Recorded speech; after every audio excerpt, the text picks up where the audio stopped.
गाय के जितने भी ये 5 विकार है, जिसको आप पंचगव्य कहते हैं, ये एक एक विकार अमृत है हमारे लिए, सनातन धर्म के लोगों के लिए। आजकल तो कई लोगों को पंचगव्य दिया जाता है पूजन में, तो बोलते नहीं नहीं नहीं, इसको कौन पिए, ये तो ठीक नहीं है।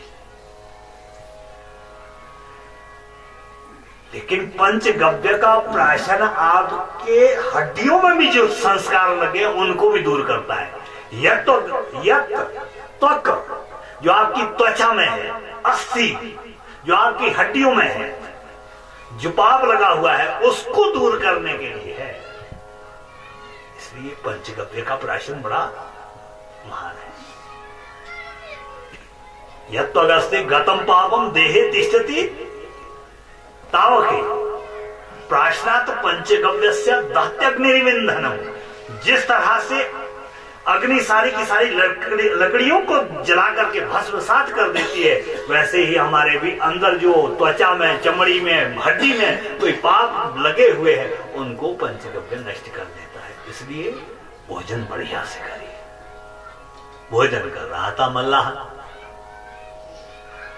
उसकी एक धीवर की एक कन्या थी, उसका नाम था सत्यवती। उस सत्यवती से कह दिया, अब ऋषि को विलंब अच्छा नहीं लगा, तो कह दिया धीवर ने, ये मेरी बेटी है, ये भी नाव चलाना जानती है, जा मेरी बेटी इन ऋषि को पार करा दे, नदी से पार करा दे। सत्यवती बड़ी सुंदर थी, लेकिन सत्यवती में एक दुर्गुण भी था। वो क्या था? सत्यवती के शरीर से मछली की जैसी दुर्गंध आती थी। उसका दूसरा नाम मत्स्य गंधा था। मछली की जैसी दुर्गंध आती थी।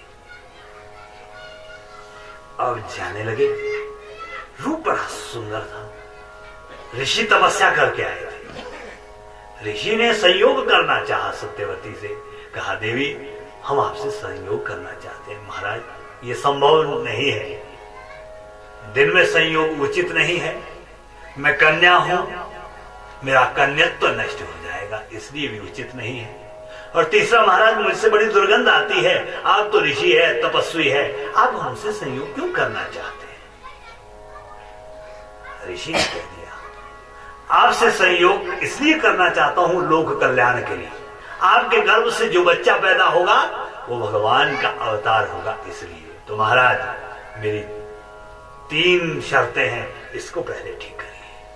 मुझसे जो ये मछली की दुर्गंध आती है, ये मेरी दुर्गंध निवृत्त हो जाए, निकल जाए।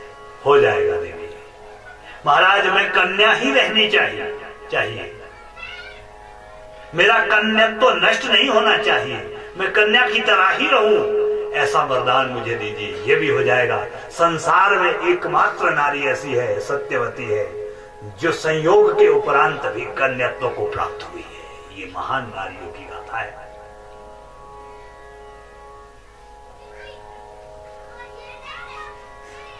और महाराज जैसे ही इस वक्त दिन है, तो योग के द्वारा ऋषि ने बादल कर दिए, अंधेरा कर दिया। जैसे ही संयोग हुआ, भगवान का अवतार सत्यवती के गर्भ में चला गया। और महाराज देखते ही देखते एक टापू में, द्वीप में, सत्यवती के गर्भ से एक बच्चा पैदा हो गया। शरीर कैसा था? काला था, इसलिए उसका नाम क्या रखा? पैदा कहां हुआ? द्वीप में। उनका नाम रख दिया कृष्ण द्वैपायन। कृष्ण का अर्थ क्या है? काला था, और द्वैपायन द्वीप में जिसका अयन घर है, ऐसा उनका नाम रख दिया, कृष्ण द्वैपायन नाम रख दिया। ऋषि तो चले गए, बढ़ने लगे। भगवान के अवतार है, लोक कल्याण की समस्याओं से जूझ रहे थे। पहले एक ही वेद था, उस वेद के 4 वेद बना दिए। भाई जिसको मंत्र पढ़ने हो ऋग्वेद पढ़े, यज्ञ करने हो यजुर्वेद पढ़े, गाना बजाना सीखना हो सामवेद पढ़े, और कुछ टोटके सीखने हो तो वो अथर्ववेद पढ़ ले। इस तरह से